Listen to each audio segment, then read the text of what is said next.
Армағайын, ұлттық арнада қарекет бағдарламасы.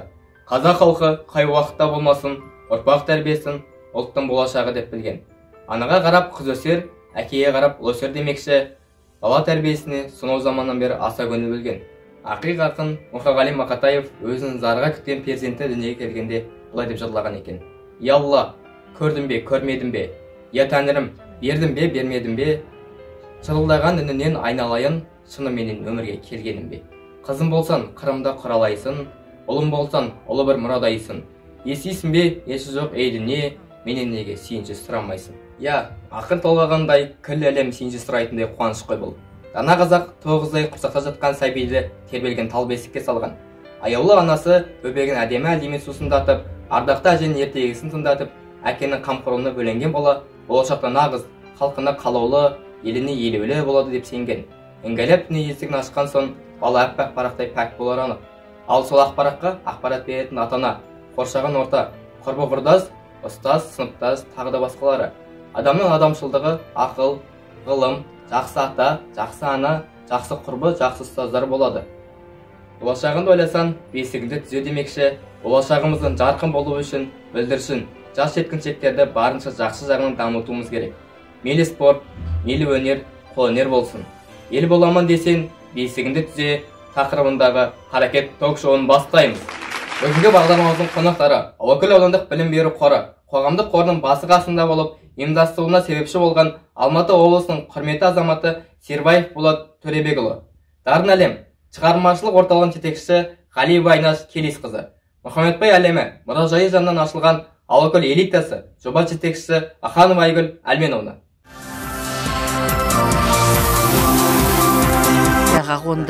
Қазір Алакөл ауданында қоғамдық білім қоры бар. Оның жұмыс істегеніне 10 жылдан асты. Қор 4 бағытта жұмыс істейді. Дарынды жастарға материалдық тұрғыдан көмектесу, мүгедек балаларға қосымша білім беру, санаторлық демалыспен қамтамасыз ету негізгі міндеті. Құрылған 10 жыл ішінде 375 мұғалім мен оқушыға 120 миллион теңге көлемінде қаржылай қолдау көрсетілген. Болат аға, осы білім қорының құрылуына кімдер себепші болды? Бұл білім қоры 2007 жылы жаз айында Мыңбаев Сауат Мұхамедбайұлы, осы біздің ауданнан шыққан үлкен абыз ақсақал Мыңбаев Мұхамедбай әкеміздің баласы. Біздің қазақ еліне белгілі адам ол кісі. Ауыл шаруашылық министрі болды, қаржы министрі болды, мұнайдың министрі болды, самұрық қазынаның бастығы болды. Осы Қазақстанға үлкен еңбек сіңірген білімді азаматтың бірі. Сол азамат сол 2007 жылы жаз айында мені Алматыға шақырды. Болат аға, осылай келіп кетсеңіз бір ақылдасатын шаруа бар депті. Сосын айтқаны, мен енді осы ауданға бір жақсылық жасауым керек деді. Соны сізбен ақылдассам деді. Ондағы ойы жаңағы нашар отбасыларына, немесе отан соғысына қатысқан ақсақалдарға или басқа жол бар ма, қандай бір халыққа көмек болатындай жолы бар, қалай істесек деп ақылдасайын деп шақырды. Сосын менің ұсынысым бұлай болды. Отан соғысының ардагерлері қатысқан адамдар ол кезде азайып қалған, біраз адам қалды. Ал енді қалған аз қамтылған семьяларды қамтамасыз ету үшін ол үшін үкімет бар, талай жұмыс, ол үлкен жұмыс. Сосын кейін ендігі келешек жастарда тұр. Осы жастардан кейін елдің тұтқасына, мына егеменді елдің тұтқасына ие болып, соны ары қарай алып жүретін жастарды, соларды бір ынталандырсақ, солардың ішінде аз қамтылған балалар болады, аз қамтылған семьядан, жаңағы асыраушысы бір балалар болады. Соларға балаларды тәрбиелеу саласына күш салсақ деген ұсыныс айттым. Сонымен сол күні Сауат екеуміз ақылдасып, ақыры біздің ауданның білім саласының бастығы Қысталаспа Қоңыржайды шақыртпақшы болдық. Республика көлемінде мықты финансист, экономист Жанат Ертілесовтың қардасымыз шақырдық. Сонымен ақылдастық. Сол ақылдаса келіп, осы білім қорын құрмақшы болдық. Ондағы мақсат егеменді Қазақстанның елінің тұтқасына ары қарай ие болып, елге ие болатын, егеменді елге ие болатын азаматтар тәрбиелеуге. Сонан кейін жаңағы асыраушысы біреуақ балаларға, аз қамтылған семьяның балаларына, солар жаңағы осы облыс көлемінде, республика көлемінде шет елге шейінгі олимпиадаға барса, жаңағы жерде жаңағы сабақтар бар өзі. Математика, физика, химия, биология, сосын кейін жаңағы айтыс ақындары бәрі есімде тұрмай тұр менің енді, нені ала көрім керек. Осы балаларға, осы сабақтардан жақсы оққан балаларда, яғни ар жағында бір келешек үміт бар деген сөз. Сонымен Қысталасыба менен Жанат Ертлесова бәрі отырып бұған ұстап жасамақшы болды. Сонымен келісіп, 2-3 күн отырып, барлық ұстабын жасап, онда бірнеше пункттері бар. Сол жерде көрсетілген. Сонымен ұстапты бекітіп, сонан кейін енді мұның қаржы саласының мәселесін шешкен келген кезде, Мыңбаев Сауат айтты, мен осынша $1 миллион банкке салам, деді.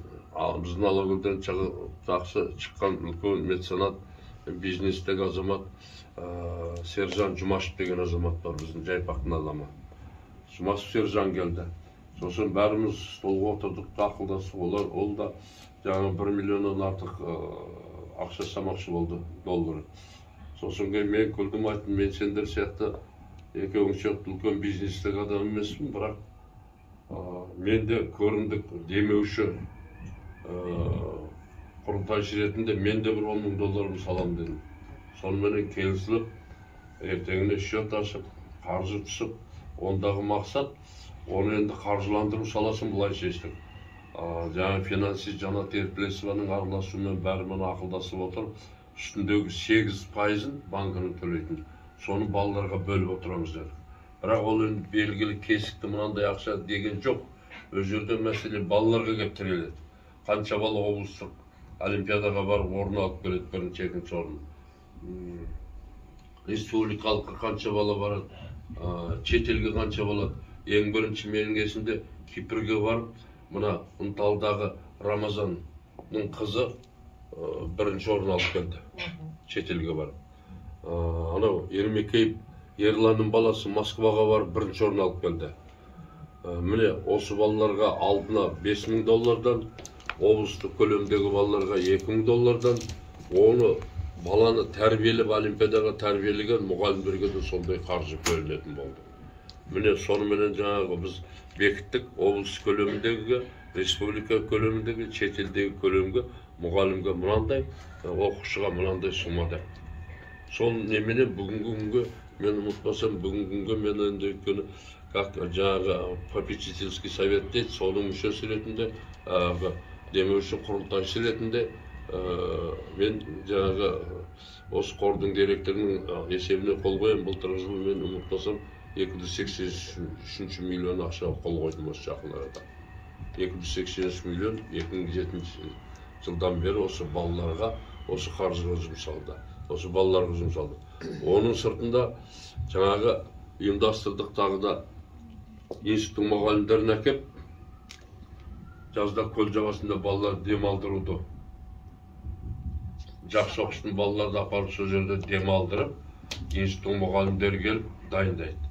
Онымен қоса мұғалімдердің өздерін дайындамақшы болды. Жаңағы физика, химия, математика сабақтарына. Оның кейін үйінде сабаққа келе алмайтын мүгедек балалар болды ғой, үйіне мұғалім барып оқытады. Осы балаларды қаржыландыру бір графасына кірді. Міне осындай, оның кейін балаларды осы Қазақстанның ішінде біраз жерге қыдыртып саяхат жасап келуге қаржы бөлінді. Оның бәрі ұстаптап түгел көрсетілген. Міне осы менен 2007 жылдан бері міне неше жыл болып қалды? 14-15 жыл болды, бұл тоқтаған жоқ. Бүгінгі күнге шейін жаңағы мөлшері мен былтыр қойған немде қол қойғанда 283 миллиондай ақша келді. Осы жақын арада мына нөмір 1 мектепте бір күн сол былтырғы жылғы, биылғы жылдың басынан олимпиадаға барған балаларға 13 миллион 800 мың теңге ақшаға мен қол қойдым. Міне Ал енді қарап отырсақ біздің Алакөлде емес, Алакөлдің балалары Қазақстанның ішінде талай білімді балалар шығып, шетелге барып бірінші орын алып келіп жатқан балалар болды. Бірінші орын, екінші орын. Яғни балалардың ішінде әлі керемет жақсы оқитын дарынды балалар бар. Келешегі мол балалар біздің Алакөлде бар. Тек қана оларды дайындау керек, тәрбие беру керек, оқыту керек. Сонда егеменді елдің нақты тұтқасына ие болатын азаматтар осы Алакөлден талай азамат шығады деп мен ойлаймын. Соңғы 3 жылда Мұхаммед Мыңбау атындағы орта мектепте 21 оқушы 2-ші дәрежелі материалдық көмекпен қамтылған. Жалпы, аудан бойынша бұл қордан жылына орта есеппен қанша қаражат бөлініп отырады? Оны айттым ғой жаңа, ол белгілі кесікті ақша жоқ. Бала жаңағы олимпиада жүлдегері болса, оны уставта көрсетілген сумманы алады. Айттым ғой жаңа, облыс көлемінде $2000, республика көлемінде 3000, шетелге барып келгендер $5000 доллар есебімен ғана беріледі. Теңгеге айландырып бердік. Сіздердің істеп жатқан еңбектеріңіз біздер үшін үлкен мотивация. Осы еңбектеріңізді барынша ақтауға тырысып бағып жатқан жайымыз бар. Осы білім қорынан 2-ші дәрежелі материалдық көмек алған жатақхана тәрбиеленушісі Оржан қызы Аймаралды анасымен ортаға шақырайық. Аймарал, қош келдің. Біз білеміз, өткен оқу жылында білім қорының материалдық көмек алғансың. Сенің жақсы оқитынында поэзияға да жақынсың. Осы материалдық көмек алған кезде қандай сезімде болдың? Мен материалдық көмек алған кезде ішімізде бір мақтаныш кернеу болып тұрады, сезім болып тұрады. Ата-анаңның мақтанышын үмітін ақтағандай бір жақсы, бір күшті сезімде боласың. Мен енді ата-анасы ретінде осы ретте айтып кетейін. Мен өзі көп балалымын, 5 балам бар. Алды мектеп бітіріп, жоғары оқу орнына түсіп жатыр. Осы жерде сол 5 баламда осы Мұхаммед Мыңбау атындағы орта мектептен білім алған. Барлығы осы жатақхана тәрбиеленушісі. Себебі өздеріңіз білесіздер, Жанама ауылында үлкен мектеп жоқ. Сондықтан көбінесе балаларымды бастауышта сол жақта оқытайын десем, бірақ оған да көнбейді балаларым. Бастауыштан 1-ші сыныптан бастап осы мектепте тәлім тәрбие алып, осы жерде білім алып, барынша осы мектептің тәрбиесінде, жатақхананың тәрбиесінде өтіп жатқан балаларым бар. Енді міне Дилара Аймарал менің 3-ші балам. Аймаралдың алдында тағы да балаларым бар. Дархан деген балам. Ол бала да жатақханада тәрбиеленіп, өте жақсы оқыған үшін жатақханада жатыр. Ол баламда осы 2-ші дәрежелі материалдық көмек алған. Міне енді арасына қаншама жыл салып, Аймаралымда жақсы оқып сабақты, бұл балада өзінің және материалдық былтыр көмегін алған. Осы қорды ұйымдастырып, басы қасында жүрген ағаларымызға, әпкелерімізге үлкен алғысымызды білдіреміз. Яғни осындай біз сияқты жанұяларға бұл үлкен мотивация. Осы жерден бітірген жәнегі балаларымда жақсы оқу орнына түсіп, қазіргі таңда бір балам ішкі істер бөлімінде қызметкер болып жұмыс жасайды, полиция қызметкері. Енді 2-ші балам тағы да ол балам жоғары оқу орнында оқып жатыр. Міне одан кейінгі балам осындай бір жақсы жетістіктерге жетіп жатқан жайы бар. Білім қордың жетекші ұйымдастырушыларына қандай тілегің бар? Қажымас қайрат, отбасыларыңыздың берекесін, барлық жақсы ниетімді тілеймін. Аймарал, бүгінгі бағдарламамызға арнап бір өлең шумақтарын оқып берсең. Мен осы Қарекет қорының ең бірінші жүргізушісі Бейсен Қыранбек ағама арнаған арнауым бар. Соны айтып берсем. Бейсен ағам таутылған. Бейсен ағам жырыма желеу болған. Жетісудың өлкесінде дара туған. Адамгершілік символы деп білемін. Санамызда өшпейді мәңгі тұлған. Мейірімді бейнең үміт отын сыйлайтын. Бар қазағын жамандыққа қимайтын. Әр жауаптың ақ қарасын анықтап, сол мәселені терең зерттеп ойлайтын. Жасын сүртіп, демеу болған талайға, жақсыларды жиып алып маңайға. Айтуға оңай қиын істің шешімін таба білген түрлі жағдайда. Жарқын болашақ, саналы ұрпақ деп білетін. Отбасылық құндылық ең маңыздысы деп жүретін. сүбелі сөз терең ойға бойлаған азамат еді, ұлттың қамын ойлаған. Ел президенті Қасым-Жомарт Тоқаев жаңа жыл қарсаңында 2022 жылы балалар жылы деп жариялап, денсаулық сақтау, білім беру, әлеуметтік қолдау бағытында нақты шаралар қолға алынуы керек екенін айтып тапсырма берген еді. Мемлекет басшысы былай деген: әңгіме жалаң ұран мен мерекелік шаралар туралы емес, бірнеше кезекте билік тарапынан балаларды қорғау үшін денсаулық сақтау, білім беру, әлеуметтік қолдау бағытында нақты шаралар қолға алынуы керек. Өскелең ұрпақтың үйлесімді дамуы мен бақытты балалық шағы біздің жалпыұлттық міндетіміз деп, бұл жылда істелетін жұмыс нәтижесі құр даңғыра сөзбен емес, нақты іспен көрсету керектігін ескерткен болатын. Мемлекет басшысының осындай тапсырмасының бірі тегін үйірме ұйымдастырылу. Осындай үйірме біздің де өңірде ұйымдастырылып жатыр. Дарын әлем шығармашылық орталығының жетекшісі Айнаш Келесеуна. Айнаш апай, бұл үйірмеде қанша бала қамтылған? Бұл үйірмеге мемлекет басшысы 2020 жылы балаларды тегін үйірмеге қатыстыру туралы заңға қол қойған болатын. Осы аясында біз мемлекеттің тапсырмасын орындап жатырмыз. Бұл тегін үйірмеге жалпы аудан бойынша 3000-ға жуық балалар қамтылған, тегін үйірмеге тартылған. Қазіргі таңда осы Мыңбайұлы мектебінде 300-дей оқушы осы тегін үйірмеге қатысып жүр. Бұл үйірмелердің мақсаты не? Бұл үйірменің мақсаты енді оқушылардың, ата-аналарға да тиімді, оқушылардың бос уақытын тиімді пайдаланып, сабақтан тыс үйірмелерге ән, қолөнер, би барлығына қатысып, білім шыңдарын шыңдап, сол жаңағы білімдерін жетілдіру мақсатында. Бұл үйірме бізге не береді? Бұл үйірме бізге өте қажет. Бұл үйірмеге балаларымыз атсалысып қатысып жатыр. Сіздердің мектептеріңізде, осы Мыңбайұлы мектебінде де сурет, ән, би жоғарғы дәрежелі республикалық байқауларға қатысып, үлкен құрметке ие болып жатыр. Жетекшілеріне үлкен алғысымыз шексіз, осы Мыңбайұлы мектебінің мұғалімдеріне. Болашақта бұл жоба тоқтамасын деген тілектеміз. Осы үйірме жұмыстарының нәтижесін көрсету үшін үйірме жетекшілерін шақырайық.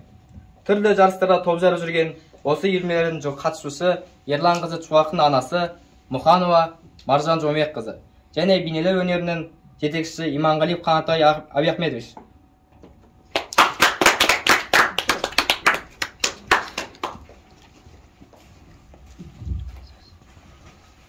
Ата-ана ретінде өз ойларыңызды айтсаңыздар. Маржан Жомек қызы, осы үйірме керек пе? Саламатсыздар ма? Мен көп балалы анамын. Былтырдан бері қызым осы Дарын әлемі үйірмесіне қатысып, жас жетістіктерге жетіп жүр. Өзі бала күнінен сурет салғанды жақсы көретін. Жақсы, үйірменің көп көмегі тиіп жатыр қазір. Көптеген жарыстардан жеңіп, жүлделі орындар алып жүр. Жалпы бала осы үйірмеге қатысқалық бойында қандай өзгерістер байқайсыз? Қазір бұрынғыдай емес, енді ашылып, өзінің ойын қазір толық жеткізіп, өз өнерін көрсете алып жүр. Бала ашылып жатыр. Қанатай ағай, сізден Чуақтан басқа талантты балалар бар ма? Менің тобымда қазір 40 бала бар. Бұны да мектептің өзіміздің жалпы бәр балаларды өнерлі деп айтуға болады. Соның үшін енді әзірше 40 бала алып отырмын. Енді ұлғайтсам, көбейтсем дегенде ойы бар. Балаларым бәрі шетінен оқушылардың өнерлі, суретке бала енді туа салып бала, кішкене сәби бала симақтаған жақсы көреді ғой. Енді келе-келе мектепте бұларды мен акварель, қарындашпен бастаттым. Одан акварельге түсірдім, одан гуашқа түсірдім. Енді гуашпен мына жерде тек қана Чуақтың жұмыстарын әкелгем. Чуақтың жұмыстары қазірдің өзінде мінде бір 50-60-тай жұмыстар бар. Бәрі енді алды, аудандыққа бір жарысқа бар, аудандық жарыстарын жеңді. Одан облысқа алды, одан енді республикаға шығып кетті. Енді бұйырса жазда халықаралық Алматы қалалар шақырса, шақырып келіп жатыр. Солға апарсам деген ойым бар. Енді басқа да гүлім, қанаш гүлім бар, Інжу, Амангелді деген кішкентай 2 оқитын, 3 оқитын сыныптар көп қыздар, енді бәрі ұлдарында қыздарды деп отырмын. Енді олардың бәрін әкелу жұмыстары ақырын енді облысқа да кетіп бұйырса барады. Мынау енді кімнің Чуақтың биылғы салғаны пейзаждар өзінің жұмыстарын ұсынайық. сәлеметсіздер ме? Бұл менің жұмыстарым, бұл Алакөл көлі. Бұл да осындай Алакөл көлінің бір әдемі көрінісі. Бұл немен салынған? Алакөл көлі. Бұл гуашпен салынған.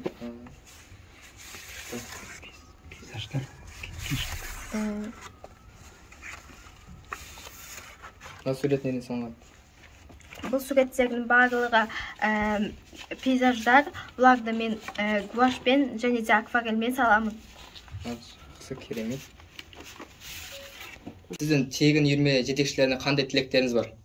Тегін үйірме жетекшілеріне тек қана алғыс айтамын. Осы тегін үйірменің арқасында балаларымыз көптеген жетістіктерге жетіп, өздерін көрсетіп жүр. Көп рахмет айтамын. Көрермендер, қолөнер үйірмесінің жетекші Лаура Тоқтағанованың шәкірттерімен ортаға шақырып. Лаура Тоқтағанова, осы үйірме сізге өте көп идеялар беріп жатқанын білеміз. Өзіңіз шәкірттеріңізден қандай ерекше жұмыс түрлерін жасап жатқаныңыз туралы көрсетсеңіз. Сәлеметсіздер ме? Яғни бізде 1 жыл көлемі уақыт болды. Осы Дарын әлем үйірмесі тегін ашылғалы, біз осындай кереметтей жақсы жұмыстар жасап жатырмыз. Яғни үйірмеміздегі дарынды оқушылардың арғы дарындылығын ашып, көптеген 3 түрлі қазір заманауи талабына сай өзіміз алдыға жылжып жатырмыз. Көптеген жұмыстарымызды көрсетіп айтатын болсақ, яғни резинарт техникасымен жасалған эпоксидный смоладан құйылған сағаттар. Қанша уақыт жасап? Бұл сағаттың негізі бізде 24 сағат. Өзінің ережесінде 24 сағатта ол қатады. Қандай заттармен жасайсыз? Эпоксидный смола деген сұйық зат болады. Өзінің А және Б деген түрі болады. Өзінің өлшеміне құйып отырамыз. Бірақ енді мынаның дизайнның барлығы бізде оқушыларымыздың өздерінің қалай айтсам болады, өздерінің осындай шығармашылық жұмыса ойларымен осы бөліседі. Осылар мына жерлерге осындай апай қояйық дейді, қояды. Мен тек қана өлшемін ғана құйып беріп отырамын. Және екінші, мен өзімнің жаңағы Дарын әлемінің үйірмесіндегі балаларымды 3 топқа бөлгенмін. Қол екеуіне қарай. 10-15 баламыз біздің эпоксидный смоламен айналысса, қалғандары мынандай копилкалар жасайды, гипстар, және қалғаны мынандай тоқыма үйірмесіне қарай. Яғни қолдарының ыңғайларына қарай. Бәрін шәкірттен жасады осыны, иә? Егер сенбесеңіз, ортаға шақырайық, бір оқушымызды жасалу жолын сізге қалай екен барлығын айтып берсін. Назым, келе ғой. Бізде гипсті жасау үшін бізде өзінің несі қалыбы болады. Сол қалыбына гипспен суды араластырып мөлшеріне қарай құйып, оны жарты сағаттай қатырамыз. Қатырған соң қалыбынан алып, шығарып, 2 күнде дұрыстап, жасап, тесіп, сөйтіп істейтін болдымыз. Яғни бұл гипсіміз толық қатпайынша, оны яғни қолымызға ұстамауымыз керек. Яғни суынан бөлініп тек қана таза гипсі қалған кезде қатады. Одан кейін 2 күннен кейін пайдалануымызға болады. Яғни арт жағында тиындар салатын тесіктерді ойып жасаймыз. Ал енді біз бұны боямаған себебіміз, бұны сатып алған балалар, кішкене балалар өздері еңбектеніп шығармашылық ойларын бөлісе отырып бояса, өз қиялдарымен бояйды, мысалы пеңгемен қандай екенін көреді, мысалы соны суреттеріне қарап отырып бояса, ол кішкене болса да өздерінің балаларының шығармашылығы дамиды. Яғни ой өрісі кеңейді деген ойда болып, біз осылай ақ күйінде жасап жатырмыз. Сіздеріңізге шығармашылық табыс тілейміз. Экология үйірмесінің жетекшісі Рүстемов Қасен Рахимбайұлы ортаға шақырамыз.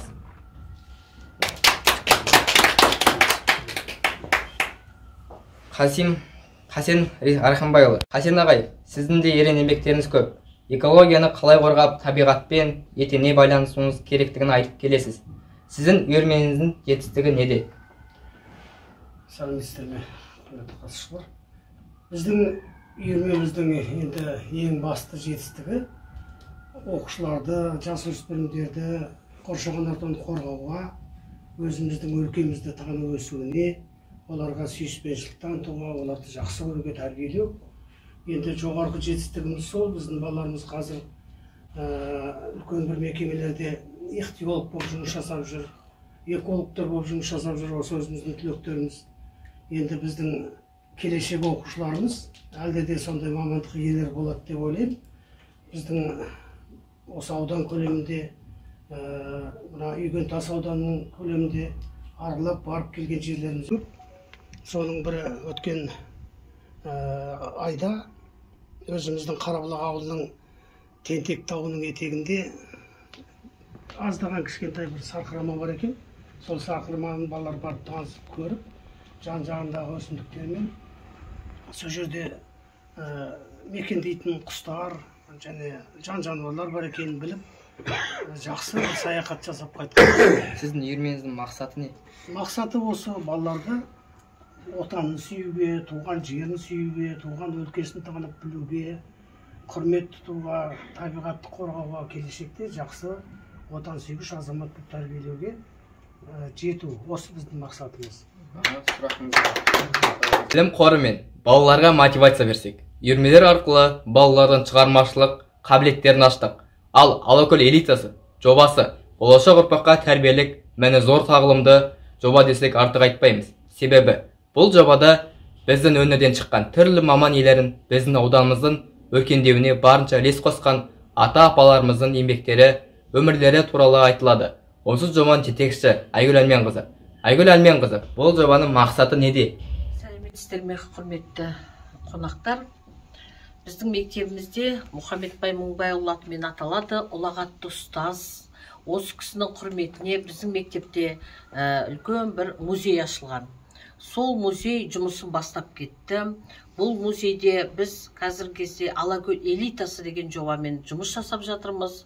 Бұның мақсаты Мұхаммедбай Мыңбайұлының өмірбаянын таныстыру, оны үлгі ету, сонымен қатар Алакөлден шыққан ақ иық азаматтарды, асыл азаматтарды, еңбек адамдарын барлығын көрсетіп, жаңағы жас ұрпаққа үлгі тұту.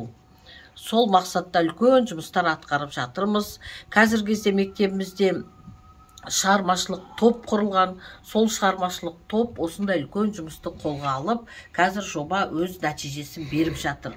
Сонымен қатар біздің жаңағы музейде, Мұхаммедбай әлем музейінде оқушыларды да ғылыми жұмысқа дайындауда да үлкен еңбек етіп жатырмыз. Оның дәлелі ретінде былтырғы жылында осы жазда Дарын әлем жаңағы ұйымдастырған үйірмесінің ұйымдастыруымен жаңағы үлкен жобаға Мұхаммедбай әлемі тақырыбында үлкен жоба қорғап, біздің мектептің оқушысы Ержанқызы Аяжан бас жүлдені ұтып алды.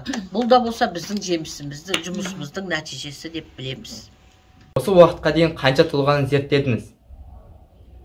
Тізімде 200 адамды зерттеуге алдық. Оның ішінде ұстаздар да бар, оның ішінде дәрігерлер де бар, еңбек адамдары да бар.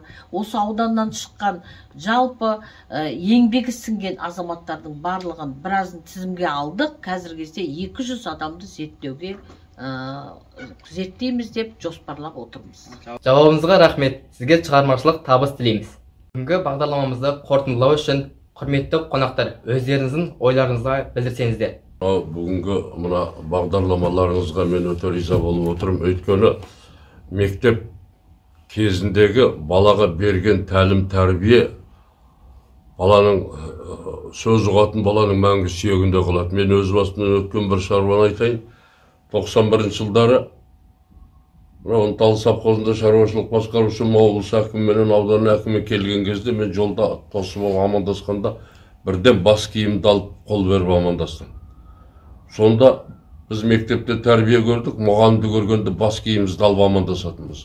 Бұл сол қанда сүйекте қалған дүние.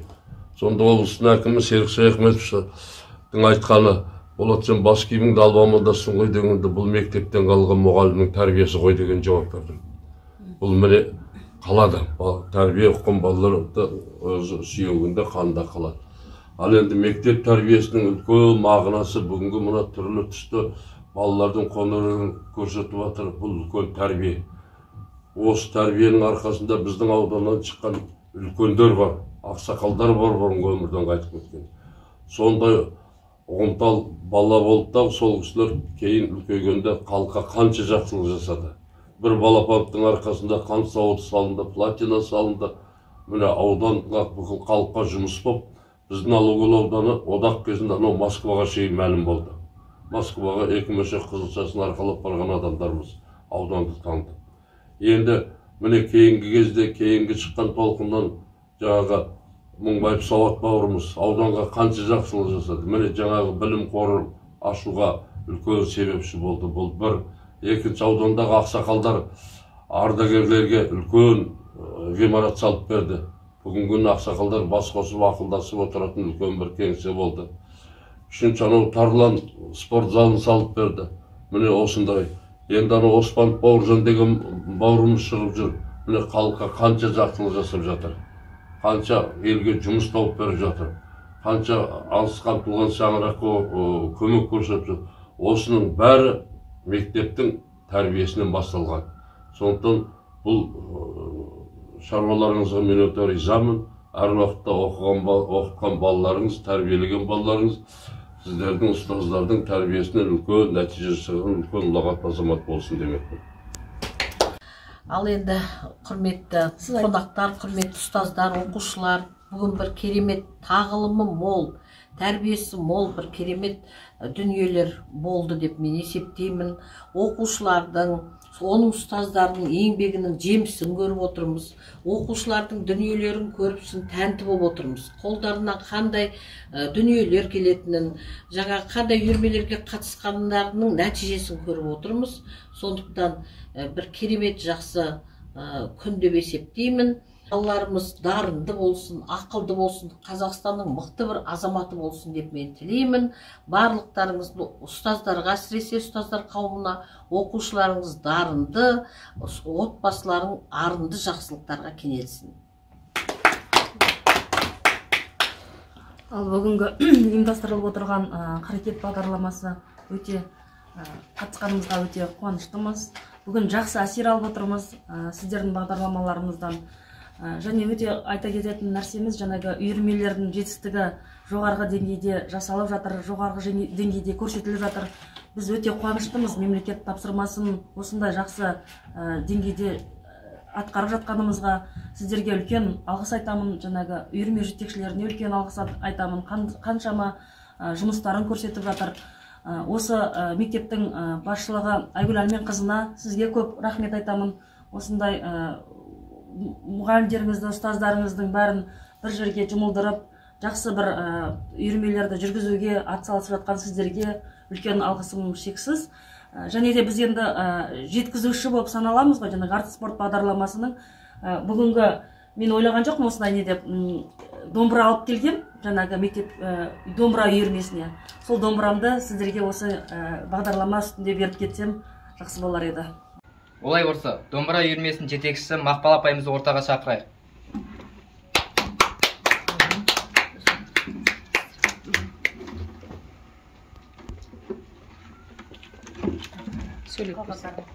Домбыра үйірмемізге қалғандар ана жақта. Сәлеметсіздер ме? Дарын әлем шығармашылық орталығына үлкен рахметімді айтқым келеді. Осындай үйірмені ұйымдастырып, бізге осындай домбыра ұсынып жатқандарыңызға мың алғыс.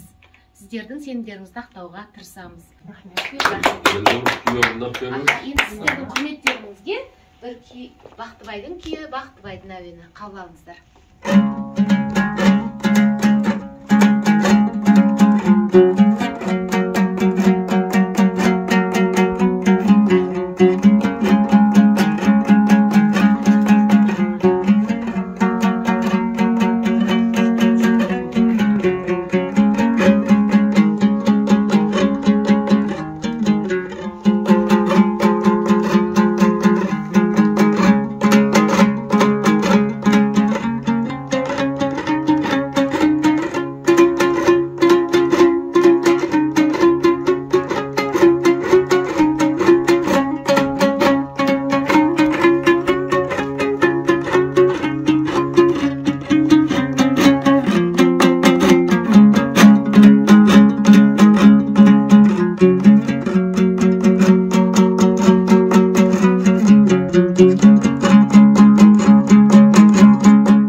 Бағдарламаға келіп уақыт бөлгендеріңіз үшін, тағылымды істеріңіз үшін алғысымызды білдіреміз.